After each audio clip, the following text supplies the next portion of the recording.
آمنت بالله وملائكته وكتبه ورسله واليوم الآخر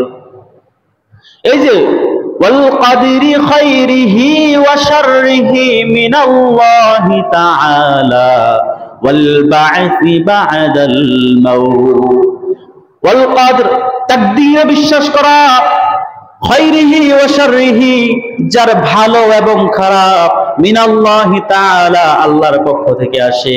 কোনো পাখির মাধ্যমে আসে না, কোনো মানুষের মাধ্যমে আসে না। রাস্তা দিয়ে বের হওয়ার পরে, ঘর থেকে বের হয়েছেন, অফিসে যাবেন, হঠাৎ করে দেখেন সামনে দিয়ে বাদর চলে গেছে, সামনে দিয়ে বিড়াল চলে গেছে, হঠাৎ করে দেখেন পেঁচা সামনে এসে পড়ছে। অনেকেই বলে যে আমাদের আজকে মঙ্গল নাই, আমাদের দুর্ভাগ্য, আজকে আমার সামনে দিয়ে বিড়াল চলে গেছে, আজকে কি না কি হয়। সব কুফরি। ইসলাম বলতেছে এর কোনো অস্তিত্বই নাই, একমাত্র বিশ্বাস করতে হবে ভালো খারাপের কার। একদিন হঠাৎ করে গেলাম, এই যে আপনাদের বউবাজার আছে না, এদিকে না ওইদিকে, আচ্ছা ওইদিকে, আমি আবার দিকটা ভুল করে ফেলি। বউবাজারে গেছি সকালবেলা, ফজরের নামাজ পড়লাম। এক আল্লাহর বান্দা ভ্যান গাড়ি নিয়ে বসছে, আমার কিছু কেনাকাটার দরকার, সবজি কিনবো। এবার আরেক আল্লাহর বান্দা আসছে, সবজি কেনার সময় সবজি নিছে, নেওয়ার পরে কয় ভাই আমার কাছে টাকা নাই, আপনি তো আমারে চিনেন, আমারে কিছু বাকি দেন। ওই ফজরের পরে মাত্র বসলাম, একটা টাকা এখনো পর্যন্ত বিক্রি করি নাই, আর তুমি আমারে বলতেছো বাকি দাও। এখনো তো 60 করি নাই। কি করি নাই? আপনারা বলেন না, দোকানদাররা বলে বেশি। হ্যাঁ, আপনি বলেন টলেন নাকি আবার 60 করি নাই বলে না। এখানে একটা বিষয়, আপনি যদি ক্রেতা হন, আপনার বিবেকের কাছে প্রশ্ন করবেন সকালবেলা যাওয়া উচিত কিনা। হ্যাঁ, আবার দোকানদার হিসেবে আপনার মনে রাখতে হবে যদি সে বিপদে না পড়তো, আসতো না, তো দুজনের বিবেক রাখতে হবে। হ্যাঁ, দুজনের কি রাখতে হবে। হ্যাঁ, এবার হইল যে কথার কথা ঘটে গেছে ঘটনা, কিন্তু 60 হয় নাই বলা যাবে। তখন আমি বললাম, এখন আমি হুজুর মানুষ, আমার একটা ইসলামী দৃষ্টিকোণ আছে, আমার সামনে যদি কেউ ভুল করে, আমি যদি না ধরাই, আল্লাহ আমারে কিয়ামতের ময়দানে জিজ্ঞেস করবে, কিরে আলেম হইছিলি তুই কেন সংশোধন করে দেস নাই। মানুষে অনেকে রাগ করে যদি আমরা ভুল ধরে দেই, হ্যাঁ হুজুরে খালি ভুল করে না, আমি আপনার ভালো চাই, এই জন্য। আল্লাহর বান্দারে বললাম সকালবেলা যদি 60 না করেন তাহলে দেওয়া যায় না, বা না হুজুর দেওয়া যায় না। আমি বললাম 60 মানে কি জানেন? তো 60 মানে কি শুরু? আমি কই না, 60 10 20 30 40 50। আচ্ছা, আপনার বিল কত হয়েছে? 120। 120 এর জায়গায় 60 টাকা দিয়ে দিবেন নি? না হুজুর কি কোন, তো 60 না করতে চাইতেছেন। এবার প্যাস খেয়ে গেছে। কি খেয়ে গেছে? বলছি যে এইগুলা করেন না, রিজিকে যা আছে আল্লাহ দেবেই। পৃথিবীর সমস্ত মানুষ একত্রিত হয়ে আপনার রিজিকের বিরোধিতা করবে, তো আল্লাহ তো দিতে চায় তো দেবে। আর যদি পুরো পৃথিবীর মানুষ তোমাকে দিতে চায় আর আল্লাহ কয় না তোমার ভাগ্যে নাই, কেউ দিতে পারবে না, কেউ দিতে পারবে না। والقدر خيره وشره من الله تعالى আল্লাহর পক্ষ থেকে। কার পক্ষ থেকে? লা আদওয়া ওয়ালা তিয়ারাতা, সৌভাগ্য দুর্ভাগ্য সব আল্লাহর পক্ষ থেকে। কোনো পাখির মাধ্যমে কিছু হয় না, হ্যাঁ, কোনো মানুষের মাধ্যমে, কোনো শাইতানের মাধ্যমে কিছু হয় না। শোনাচ্ছে এই ঘটনা যখন এক মুসল্লিকে শুনাইলাম, সেই মুসল্লি আরেক ঘটনা শোনায়। হুজুর একজনকে দেখলাম, তার রেস্টুরেন্টে গেছি খাবার কেনার জন্য, খাবার কেনার পরে টাকাটা হাতে দিলাম, মুসলমান ব্যক্তি টাকাটা হাতে নিয়ে কি করতেছে? চুমা দিতেছে টাকার মধ্যে। কেন চুমা দেয়? আরেক আল্লাহর ওলি বলে, যদি আল্লাহ তাআলাকে ইবাদত ছাড়া অন্য কারো ইবাদত করার সুযোগ থাকতো, তাহলে আমি টাকার পূজা করতাম। কারণ পুরা পৃথিবী ঘুরে তো ঘুরে টাকার উপরে ঘুরে, ঠিক না ঠিক? তো আল্লাহর বান্দা টাকার যে চুমা দিল, এটা টাকা পূজা হয়ে গেছে, এটা করা যাবে না। টাকা সম্মানী জিনিস, ঠিক আছে, যদি পড়ে যায় তাহলে চুমা দাও, কিন্তু প্রথমবার টাকা আসছে চুমা দিচ্ছ মানে হইতেছে টাকা পূজা করলাম। টাকা পূজা করা যাবে? চুমা দেওয়া যাবে না। টাকাকে সম্মান করতে হবে, কিন্তু চুমা দেওয়া, হ্যাঁ, পড়ে গেলে যেহেতু আল্লাহর নাম লেখা থাকে, সেই ক্ষেত্রে কি করতে হবে? চুমা দেওয়া যাবে। আল্লাহর নামে সম্মান করলেন, এখানে টাকার সম্মান হইল না। সম্মান কার? আল্লাহর জন্য ইজ্জত, আল্লাহর জন্য রাহমাত, আর সবকিছু আল্লাহর জন্য। আমি আল্লাহর জন্য, আসমান আল্লাহর জন্য, জমিন আল্লাহর জন্য, সব কিছু আল্লাহর জন্য। অতএব কোন ধরনের এই চিন্তা করা যাবে না যে টাকা দিয়া সব হয়। অনেকে তো এই কথা বলেই ফেলে, টাকাই সব। এ কথা বলা কুফরি, এ কথা বলা যাবে না। অনেকে আছে সকালবেলা বিধবা মহিলা দেখছে, বিধবা মহিলা দেখা বলে হাই হাই হাই হাই আমার দুর্ভাগ্য, আজকে কি না কি হয়। অল্প বয়সে স্বামী খাইয়া ফেলছে। স্বামী কি হ্যাঁ খাইছে? খাইছে কে? যে হায়াত দিছে সে খাইছে। হ্যাঁ, এখন যে আপনি বললেন হ্যাঁ স্বামী খাইয়া ফেলছে, কুফরি হবে আপনার। কেন? কারণ তার স্বামীর হায়াতের মালিক আল্লাহ, সে নয়। আপনি তাকে দেখে কেন অপমান করবেন? কেন বলবেন তুমি বিধবা? এ কথা বলা জায়েজ নাই, এ কথা বলা জায়েজ নাই, বলতে পারবেন না আপনি। কারণ আল্লাহ যদি নারাজ হয়ে যায়, আপনার বংশের মধ্যে, আপনার পুরুষদের মধ্যে এমন রোগ লাগাই দিব, বংশের পরে বংশ, বংশের পরে বংশ, বংশের পরে বংশ শুধু এই ঠাস ঠুস করে মরবো। আপনার মেয়েদেরকে পরে বলবে যে বিধবা বিধবা বিধবা, কেমন লাগবে? ওই চিন্তা করে যে আমার পরিবারের সাথে ঘটতো, এইভাবে চিন্তা করে কথা বললেন। সে তো অসহায়, তার তো দুইটা বাচ্চা রেখা হয়তো কেউ মারা গেছে। মহাব্বত, মায়া বড় জিনিস। সমাজের মধ্যে এগুলো হয়। আপনি ভাবতে পারেন হুজুর আজকে কি কইতাছে, হয় এগুলা হয়। বিধবা দেখলে আমরা লাঞ্ছনা করি, এগুলো করা যাবে। নবী বলে কালো মানুষ দেখছো, কালো মানুষ দেখার পরে বলে কিরে কাইল্লা, বলে না? কালা কে বানাইছে? আল্লাহ বানাইছে। এখন যদি আপনি কালো বলেন, এটা তার হাতে আছে নাকি নাই? আমি যদি চাই আমি কি সাদা হতে পারবো? আমার হাতে নাই। এমন কেবল হুজুর চলে যান, একটু কি জানি বলে এগুলো রে, হ্যাঁ ফেসিয়াল করে আসেন। কাজ হবে না। 2 দিন চামড়াটা উঠাইয়া দেবে, চামড়া উঠানোর পরে আবার যখন চামড়া গজাবে তখন আবার ওই সেই। যদি পাথর দিয়া ডলা শুরু করেন, চামড়া উঠে যাবে, তা কালো পাথর সাদা হয়ে যাবে, কিন্তু আপনি সাদা হতে পারবেন না। লা আদওয়া ওয়ালা তিয়ারতা, ইসলামের মধ্যে কোনো এগুলা নাই। মোট কথা, আমার আলোচনা এটা না। ওই যে চাঁদ দেখার পরে নবীজি দোয়া করেন, সেই দোয়া কোরআন শরীফের মধ্যে আল্লাহ তাআলা কি বলেন জানেন? আল্লাহ বলেন ওয়ালা তাসুবুল্লাযীনা ইয়াদউনা মিন দুনিল্লাহ। অন্যান্য ধর্ম যে আছে, পুরো পৃথিবীতে ধর্ম কয়টা আছে জানেন আপনারা? 4300টা ধর্ম। কয়টা ধর্ম শুনছেন আগে? আমরা কয়টা জানি? হিন্দু, বৌদ্ধ, খ্রিস্টান, মুসলিম, এই 4টাই তো জানি। এরপরে কিছু জানি? আরো অনেক ধর্ম আছে, 4200টা ধর্ম আছে। কিন্তু সত্য ধর্ম কোনটা? একমাত্র সত্য ধর্ম ইসলাম। মানেন আর না মানেন, ইসলাম ধর্ম সত্য, এর অনেকগুলা প্রমাণ আছে। আমি সেগুলো নিয়ে আলোচনা করব না। আমি শুধু একটা বিষয় আপনাদেরকে বলতে চাই। ইসলাম বলতেছে ওয়ালা তাসুবুল্লাযীনা ইয়াদউনা মিন দুনিল্লাহ, তোমরা অন্য যারা মূর্তি পূজা করে, গাছ পূজা করে, পাহাড় পূজা করে, পানি পূজা করে, সূর্য পূজা করে, আসমান পূজা করে, জমিন পূজা করে, তাদেরকে তোমরা গালি দিও না। তাদেরকে গালি দেবে না। সূর্যরে গালি দিও না, মূর্তিরে গালি দিও না। কেন গালি দিও না? হতে পারে তারা বুঝবে না, তারা তো জানে তাদেরটা সত্য, যদিও তাদেরটা মিথ্যা, কিন্তু তারা তোমার সত্য রব আল্লাহকে গালি দিয়ে বসবে।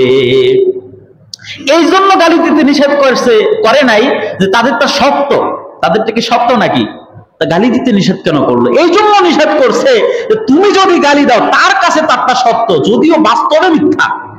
বাস্তবে মিথ্যা, কিন্তু তার কাছে কি সত্য। এখন তুমি যদি গালি দাও, তার কলিজার মধ্যে কষ্ট লাগবে, তোমার সত্যটারে সে গালি দেবে। এই জন্য সত্যটা যেন গালি না খায়, এই জন্য গালি দিও না। খুব ফিলোসফিক্যাল এক চিন্তা। ফিলোসফিক্যাল চিন্তা মানে কি? একটা হলো ট্রুথ, একটা রিয়ালিটি, আর একটা হচ্ছে অপিনিয়ন, নজরিয়াত কিংবা পয়েন্ট অফ ভিউ। দুইটার মধ্যে পার্থক্য আছে। রিয়ালিটি এবং পয়েন্ট অফ ভিউ, এই দুইটার মধ্যে কি আছে পার্থক্য? কিভাবে? মনে করেন, উদাহরণ দিই। আপনারা বলবেন হুজুরে কি কয় রিয়ালিটি, কি এর ওপিনিয়ন, কি এর নজরিয়াত, এগুলো তো বুঝি না। সহজে উদাহরণ দিয়ে বুঝবেন। মনে করেন আমাদের নগর বেলা এলাকা, এটা বাস্তবে আছে না নাই? বাস্তবে আছে না নাই? এখন আপনি এটা বিশ্বাস করেন আছে যে, তাহলে আপনার বিশ্বাসটা বাস্তবের সাথে মিললো না? মিললো না? আরেকজন আছে যে নগরবেলা আছে এটা বিশ্বাস করে না, তার পয়েন্ট অফ ভিউ, তার চিন্তা, তার চেতনা হইতেছে নগরবেলা বলতে কিছু, কিন্তু বাস্তবে নগরবেলা আছে না নাই? তাহলে আপনি যে বাস্তবে আছে সেটা মানেন, সেটা বাস্তবতার সাথে মিলছে, এর মানে সত্য। আপনার চিন্তাটা কি? সত্য। আর সে যে নগরবেলা বাস্তবে থাকা সত্ত্বেও অস্বীকার করলো, তার মানে সে কি? মিথ্যা। এমনি ভাবে ইসলাম হলো সত্য, আমি সত্যটা মানি, আমি সত্য কারণ আমি সত্যটা মানি। আর সে তার ভুলটা মানতেছে, বাস্তবে সেটা ভুল, তবুও মানতেছে। বাস্তবে ভুলটা কি কেউ মানলে সেটা কি বাস্তব হয়ে যায়? হয়ে যায় না। আপনি যতই বলেন নগরবেলা নাই, এটা তো বাস্তবে আছে। ঠিক এমনি ভাবে তাদেরটা বাস্তবে ভুল, কিন্তু তারা মনে করে সত্য। অতএব তুমি যদি তাদের মনে করা সত্যটাকে গালি দাও, তাহলে তোমার বাস্তব সত্যটাকে সে গালি দিয়ে দেবে। সুবহানাল্লাহ, আল্লাহ কি সুন্দর করে কথা বল। যেটা বলছিলাম, কেন গালির প্রসঙ্গ আসলো?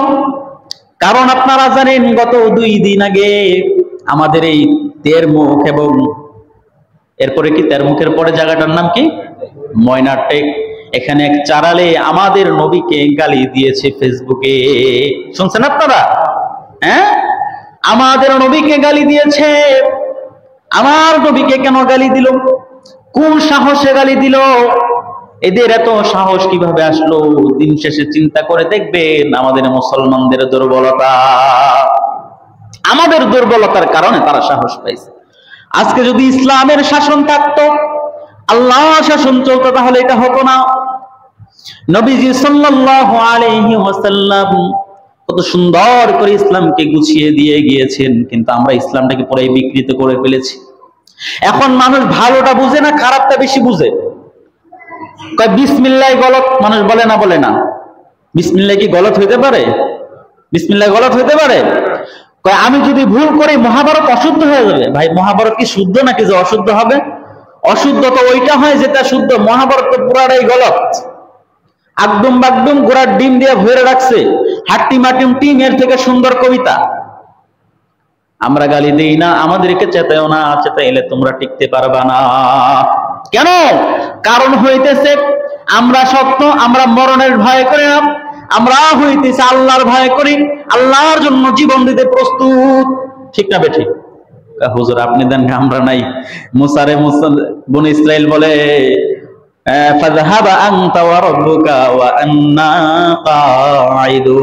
আপনি আর আপনার রব যান যুদ্ধ করেন, আমরা এনে বসে রইলাম। আপনারা বলবেন হুজুর আপনি যান আন্দোলন করেন, আমরা নাই। নামাজই পাওয়া যায় না। হ্যাঁ প্রিয় ভাইয়েরা, কেন কেন এই অবস্থা? কেন মুসলমানের? মুসলমান এখন বিধর্মীদের অনুসরণ করে যেই মজা পায়, নবীর অনুসরণ করে সেই মজা পায় না। কি আজীব দুনিয়া! আজ থেকে 10 বছর আগে যেটা স্টাইল ছিল, আজকে সেটা খ্যাত। 10 বছর আগে যেটা স্টাইল ছিল, সেই 10 বছর আগের স্টাইল যদি এখন কেউ গ্রহণ করে, আমরা তাদেরকে কি বলবো? স্টাইলিশ বলবো নাকি খ্যাত বলবো? তো আজকে যেটা আছে, আজ থেকে 10 বছর পরে আজকের যেটাকে আমরা স্টাইলিশ মনে করি, সেটা খ্যাত হয়ে যাবে। তার মানে আপনি যেটাকে ভালো মনে করেন সেটা আপেক্ষিক, এটা পরিবর্তনশীল। কিন্তু 1400 বছর আগে থেকে আমার নবী যে আদর্শ দিয়ে গিয়েছেন, সেটা পরিবর্তনশীল না, কোনোদিন পরিবর্তন হবে না। হ্যাঁ, কোরআন শরীফের মধ্যে আছে, কোরআন কোনোদিন পরিবর্তন হবে না। আপনার সংবিধান পরিবর্তন হতে পারে, আপনার চিন্তা পরিবর্তন হতে পারে, আপনার চেহারা পরিবর্তন হতে পারে, আপনার চেহারা পরিবর্তন হতে পারে। অনেকে তো পুরুষ থেকে নারী হয়ে যায়, নারী থেকে পুরুষ হয়ে যায়। বিদেশে এটাকে ট্রান্সজেন্ডারিজম বলা হয়, আমাদের দেশেও এটা চলে আসছিল। উলামায়ে কেরামের আন্দোলনের কারণে কিছুটা শিথিল হয়েছে। হুজুররা খালি চিল্লায়, প্রথমে তো বুঝেন না, পরে যায় শেষে হুজুর হুজুরি করেন। ঘটনা শুনাইছিলাম, বাদশা পাখি নিয়ে গেছে হরিণ শিকার করার জন্য, পানি পিপাসা পাইছে, তো গাছের নিচে পেয়ালা পাইতা দিছে, টপ টপ করে এক ফোঁটা করে পানি পড়ে। যখন খাইতে যায়, ওই পাখি খালি তারে ধাক্কা মারে আর পানি পড়া যায়। আবার রাগ উঠে তার, আবার পানি জমায়, আবার যখন খাইতে যায় 1 ঘন্টা লাগায়, যখন পানি একত্রিত হয় তখন আবার ফালাইয়া দেয়। এমনিতে চলতে চলতে 3 বার এমন হয়েছে, বাচ্চার মেজাজ গরম হয়ে গিয়েছে। বাদশা এবার টার্গেট করেছে, আমি যখন পেয়ালাটা নেব আবার আসবে। সে জানে যে দুইবার যেহেতু তিনবার যেহেতু আসবে, এবারও পাখিটা পানি ফালায় দিতে আসবে। পানিটা যখন খাইতে যায় তখন সেই পাখিটা তাকে খাওয়া যখন মারতে আসছে, সাথে সাথে ধইরা ফেলছে, ধইরা পাখিটাকে ফাইরা ফেলছে, ফাইরা ফালায় দিচ্ছে। এবার রাগ, লক্ষ কোটি টাকার সেই বাজ পাখি যখন ফাইরে ফেলছে, এবার তার মাথার মধ্যে চিন্তা আসছে, কিরে আমার এত শখের পাখি, এত মজার পাখি, এত মহাব্বতের পাখি, যেই পাখি সবসময় আমার সাথে থাকে, আমার এত কাজ করে দেয়, কেন আমার পানি ফেলাইয়া দিচ্ছে? চিন্তার কারণ আছে। তাকায় দেখি কাহিনী কি, তাকায় দেখে ওখানে এক অজগর বিশাল বড় সাপ ছিল। সাপের মুখ থেকে লালা পইরা পইরা যে পেয়ালা ভরছিল, সে পানি মনে করছিল, বাস্তবে পানি না, সেটা হইতেছে বিষ। এই বিষ যদি সে খাইতো মারা যাইত, বাঁচানোর জন্য পাখি চেষ্টা করছিল। এবার সে যখন বুঝতে পারছে, এবার চার চোখ দিয়ে টপ টপ করে পানি পড়ে। হায় হায়, আমার পাখিটা আমার জীবন বাঁচাইছে, আর আমি পাখিটাকে দুই টুকরা করে ফালাইয়া দিছি। এবার তার মনের মধ্যে বারবার দৃশ্য ভেসে যায় যে আমি কেমনে টান মেরা ছিঁড়ে ফেলছি, আর তার মনের মধ্যে কষ্ট। হঠাৎ করে সে বুঝতে পারছে, না না, এই পাখি আমার ক্ষতির কারণ না, পাখি আমার ভালোর কারণ। তো ওলামায়ে কেরাম বারবার বলে, এটা করো না, এটা করো, এটা করো না, এটা করো, এটা করো না, এটা করো। আমরা তাদের বিরোধিতা করি। আমাদের মুসল্লিরাই, পুরো বাংলাদেশের মধ্যে হাজার হাজার ইমাম আছে যারা মুসল্লির দ্বারা বিভিন্ন ভাবে নির্যাতিত হয়। আলহামদুলিল্লাহ আমার এলাকাটা ভালো আছে। আসলে নামাজি নাই তো, নামাজি দুই চারজন আসলে হয়তো হুজুরের ঠেলা ধাক্কা খাইতে হইতো। তো বিভিন্ন এলাকাতে এগুলো হয়। এই যে আমাদের গাজীপুরের ঘটনা আপনারা জানেন, অনলাইন যারা ব্যবহার করেন, এক ইমামকে পিটায় মাইরেই ফেলছে। এক ইমাম সাহেবকে, যে ইমামের পিছনে নামাজ পড়ে, সেই ইমামকে মাইরা ফেলছে। প্রিয় ভাইয়েরা আমার, তাহলে দিন শেষ ওই পাখির মতো ঘটনা যখন মাইরা ফেলে, তখন বুঝে না না তিনি ভালো ছিল, আমরা ভুল ছিলাম। হ্যাঁ, আলেমরা বলে, বারবার বলে যে নাস্তিকতার চাষ হইতেছে দেশে, ট্রান্সজেন্ডারিজম আমাদের বাচ্চাদেরকে পড়ানো হইতেছে, যে কিভাবে আব্দুল হালিম থেকে হালিমা হয়ে গেল এগুলা শিখানো হইতেছে, রহিম থেকে রহিমা কিভাবে হয়ে গেল এগুলা শেখানো হইতেছে। আলেমরা বিরোধিতা করলো, আন্দোলন করলো, আপনি ছিলেন না, কিন্তু আপনার সন্তানের লাভ হয়েছে। স্কুলে তো তার সন্তান পড়ে না, তার সন্তান তো মাদ্রাসায় পড়ে।